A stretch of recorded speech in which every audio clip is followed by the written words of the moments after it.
Hi everyone, Stepan here. I'm waiting to get paired for a game. I've been waiting for a long while already, so while we wait, I'm gonna tell you about a tournament I'll be playing in December, and it's in the Croatian city of Dubrovnik, probably historically one of the most significant Croatian cities, also one of the most beautiful, if not the most beautiful according to most. It's my third favorite, but only because Zagreb and Split are where I spend most of my time. Anyway, at the beginning of December, they'll have a 60+30 classical tournament, and I'm going to show you last year's tournament in a second, but it's a great place to play chess. It's in a beautiful hotel, and it shouldn't take too much of your time if you do decide to go, because it's a shorter time format and you probably won't even have to take time off. So I'll be playing. And I hope to see you there. If you would like to join, I've left the link to the tournament below in the description, and I'll also leave it in the first comment. I'm very excited to play. So here is how it looked, or what it looked like last year.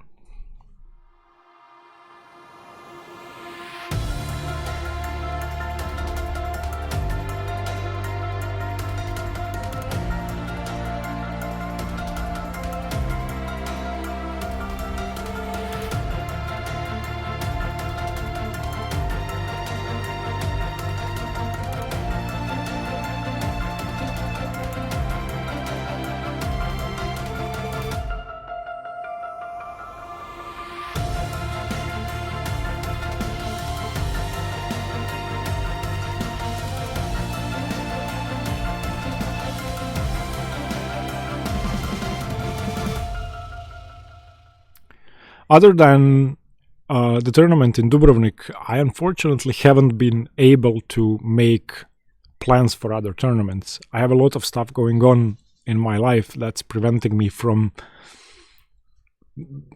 being away from home for too long. So I will probably play 2 tournaments in November, and that's 99% sure. Finally!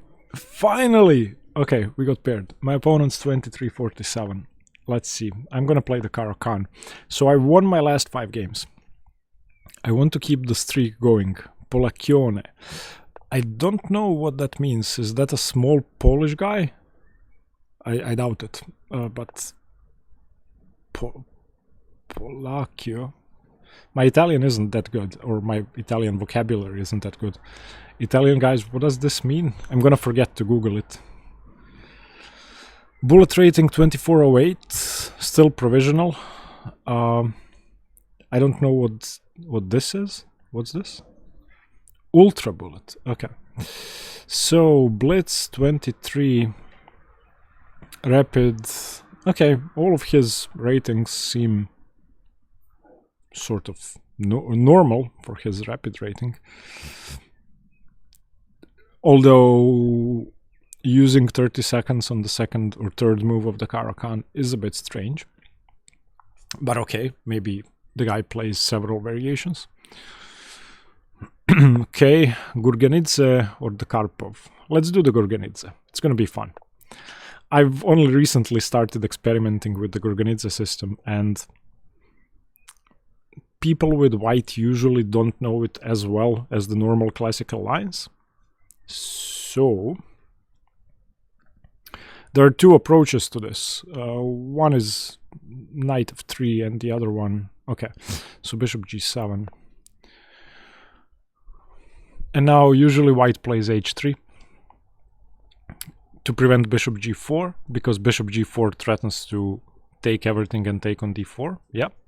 Okay, so now the correct way to play is to take knight takes knight f6, and I actually have a game against FIDE Master... Oh, am I crazy? I already forgot his name.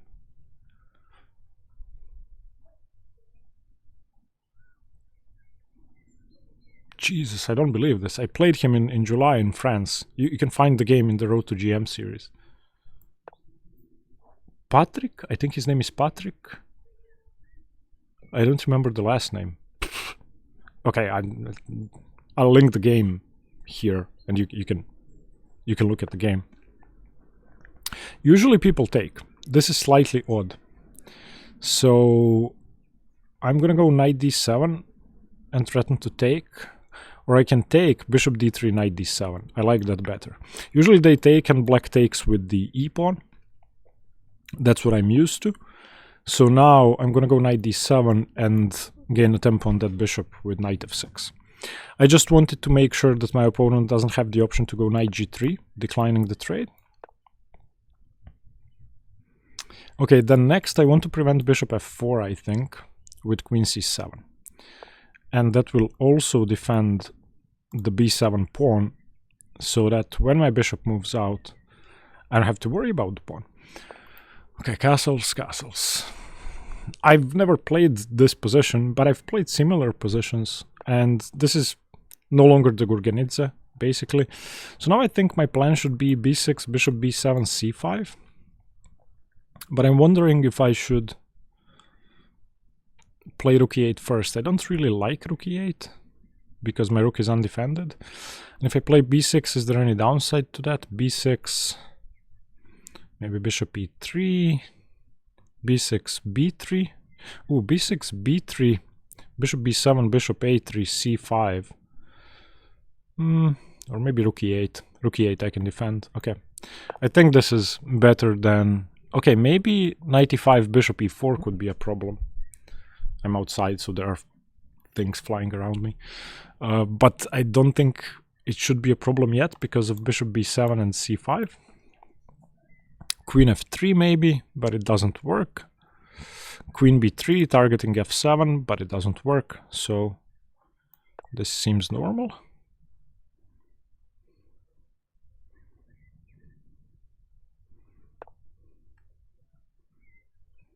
Oh, interesting. So if I go knight d5,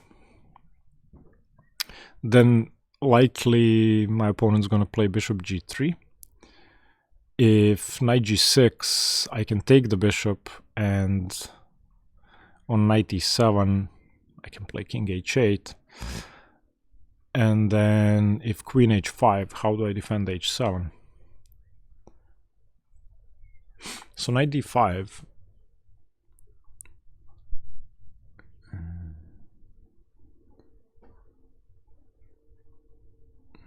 Knight d5, knight g6, knight f4, knight e7, king h8, queen h5, or even... No, there's no queen h5. My knight is on f4. So knight d5, I don't think knight g6 can be played. So I assume bishop g3. And then I have to move my queen.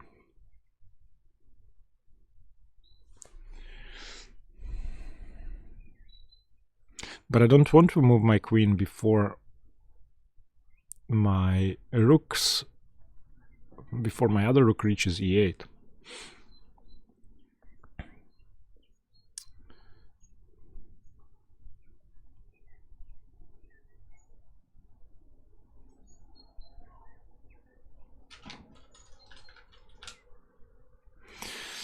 Yeah, maybe I should have gone knight d5 instead of bishop b7. So I've won my last 5 games, so I want to keep playing well. So let's concentrate.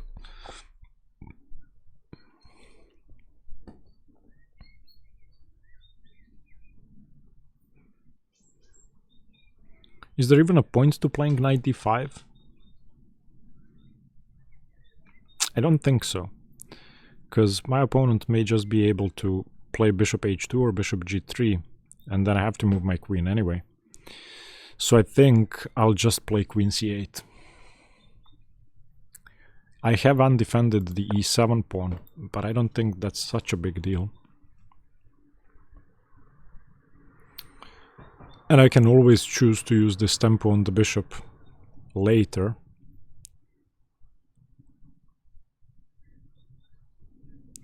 And I would love to play c5, because when I play c5, I'm threatening to isolate the d-pawn.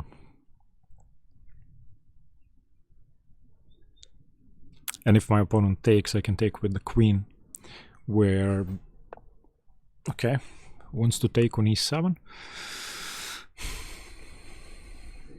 If I go rook e8, is there bishop c4 or knight f7, bishop c4? So I think I'll just play e6. That seems safer. I want to avoid any problems with the e7 pawn. So for example, if I'd played rook e8, then maybe knight f7, king f7, bishop c4 seems ugly. Okay, c5. c5, dc, queen c, bishop e3, I can take on e5. c5, d5, I can take it. c5, what else? c5.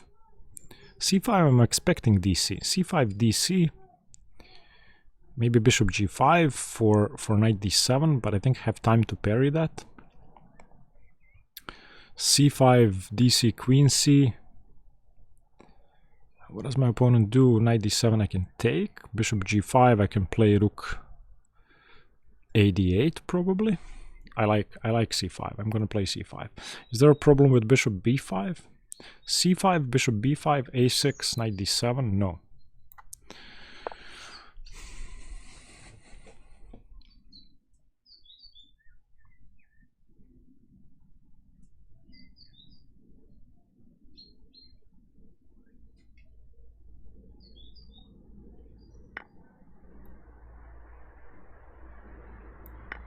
I don't think I've miscalculated anything.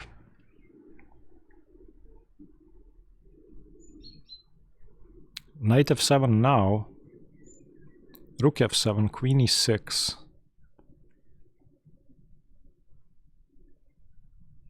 Rook f7, queen e6. At least I have bishop d5 or queen d5.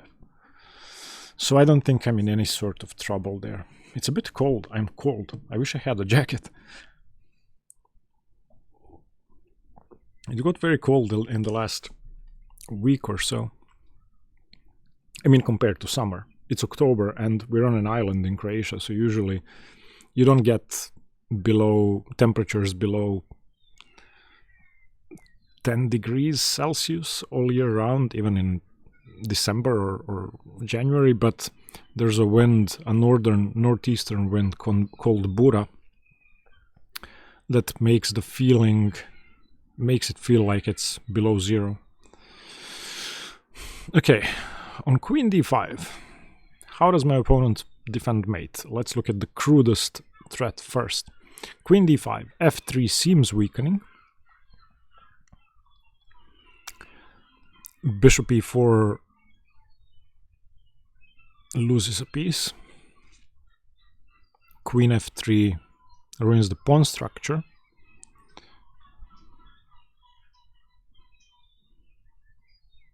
I'm actually tempted to play queen d5 and just win the a pawn, because I don't see why not. Is there on f3, queen a2, is there bishop c4, queen a5, b4? Yes. So maybe I don't take on a2, but so queen d5, f3, assume, queen a2, bishop c4.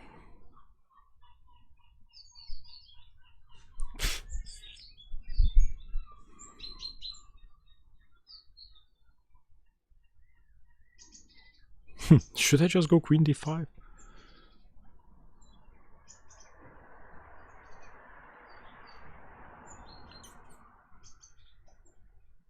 I mean, I'm gonna go queen d5 because I don't see any immediate defense. If queen f1, I can take on a2, I think. No, maybe not.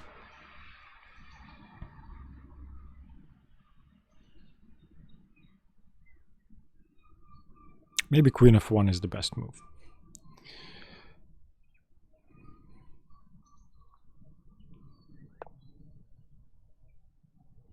f4, I did not consider f4. That's also quite weakening. So what if I go knight h5? Then I lose my bishop to bishop e4. Oh no, I don't. Knight h5, bishop e4, queen c5, bishop e3, queen c7 defends everything. So knight h5 is interesting. queen a2, bishop c4 seems losing. Seems losing. Seems losing. So, and I cannot do much else because on bishop c5, on queen c5 check, there's always bishop e3.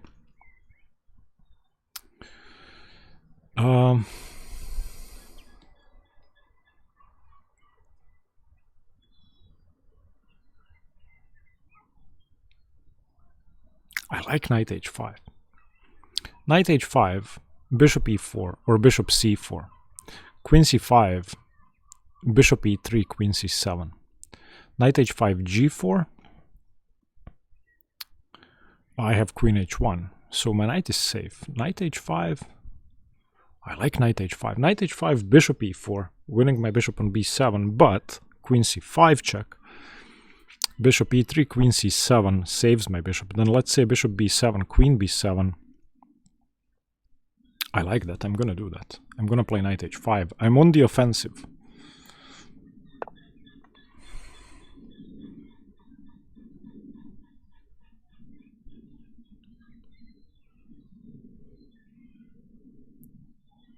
I'm threatening knight g3, misplacing the queen, and then checkmate unless the queen goes to f2. And if the queen goes to f2, then I may have knight f5.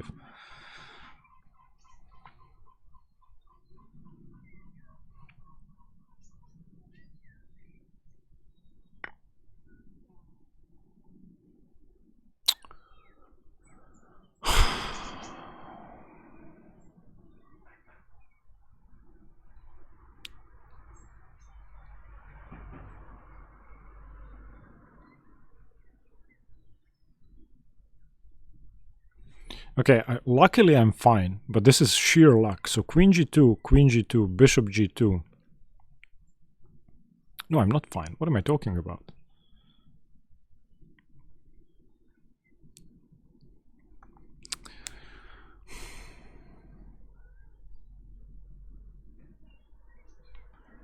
I just played the blunder.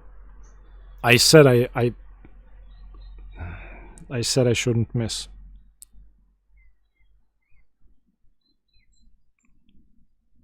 The problem is with queen g2 that my opponent doesn't have to take on g2. My opponent takes on h5, and I'm just down a piece.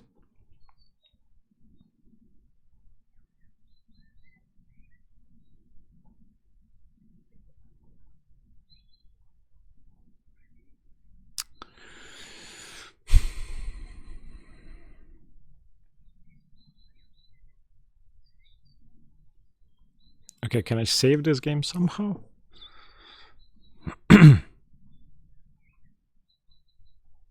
I doubt it.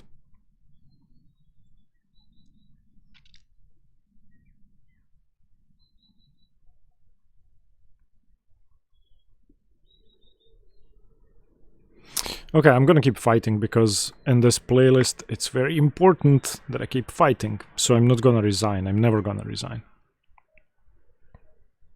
Of course I'm losing, but I'm gonna keep fighting.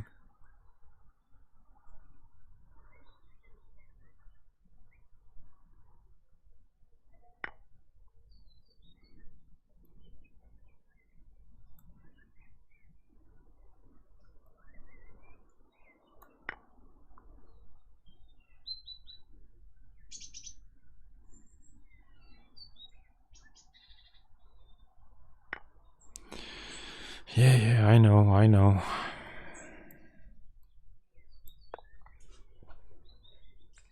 This is just awful.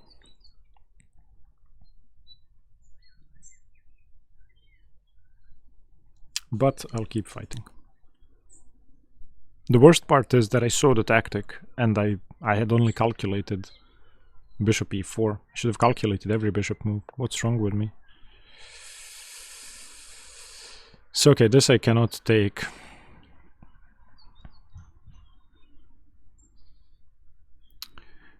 Because his bishop, because his rook comes to d7, so...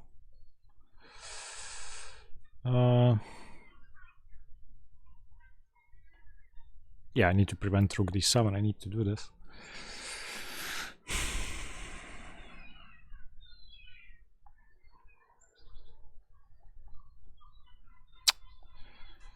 I'm very much upset about this game, but I don't think there's much I can do now. I have to keep fighting.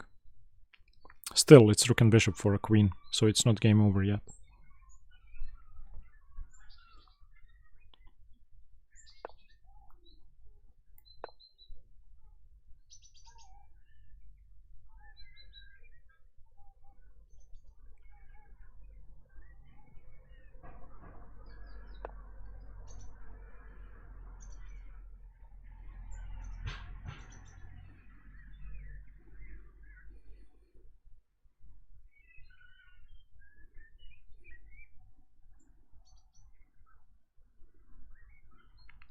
Queen h6 wins my bishop, so how do I save myself? I'm gonna take the rook, because it's with check and I avoid queen h6, at least for a move.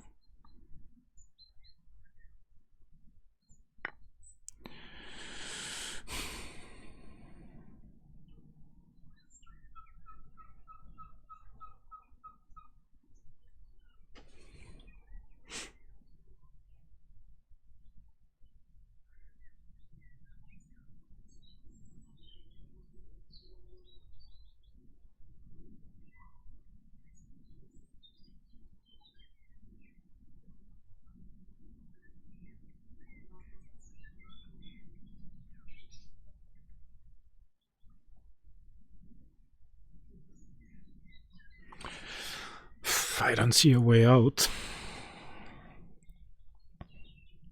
I have to prevent queen h6 check, which is coming in 2 moves.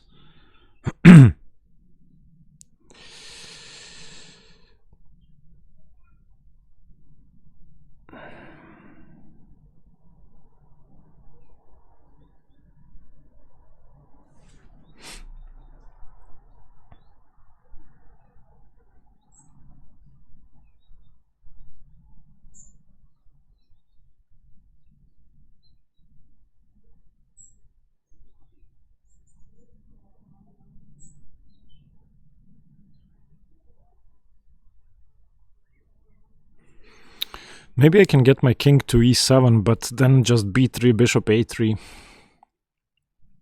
Okay, let's go rook g8. Because at least on queen h5 I can then go king f8.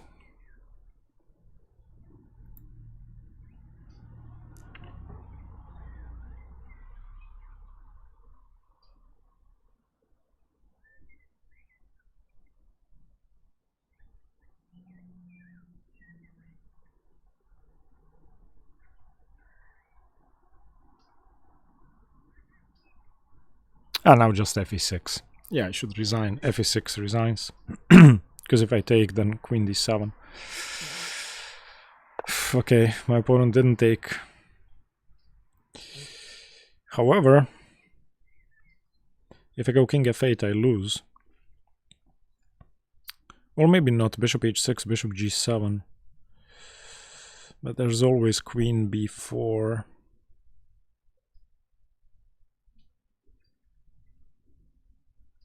Yeah, I mean, I have to go king f8. There's no other option.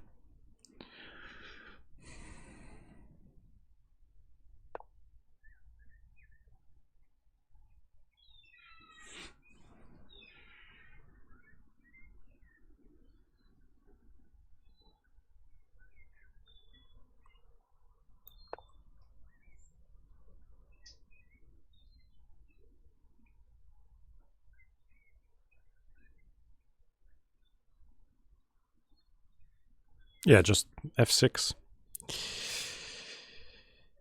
Is f6 good enough?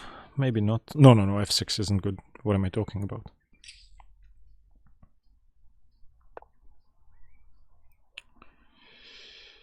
Yeah,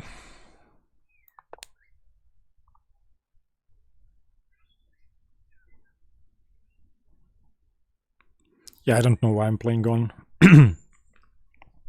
I'm sorry about this game. This is an awful game. But I am not going to resign too early, whatever happens. I keep resigning prematurely in my tournament games, so I'm gonna learn to keep fighting in losing positions. My opponent, if you've seen my last tournament game, survived a dead lost position. So why couldn't I do the same?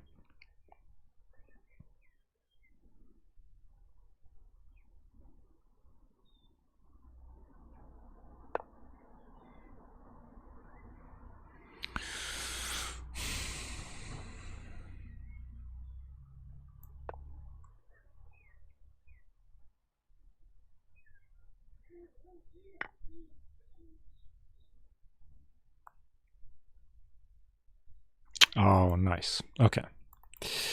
Nice one. Yeah, this is... I'm sorry about this game. Let's analyze the position after here. Okay, so knight h5 was definitely a blunder. And I said my opponent can move the bishop anywhere and attack the queen, and then I just discarded that completely. So I think I cannot take on a2 because of bishop c4, and I don't see how to save my queen, because if here, then here, and maybe queen a5? I doubt it. Wait, let's see. No, that's fine. Bishop c4, queen a4, b3, queen a1. Wow, that's a weird move.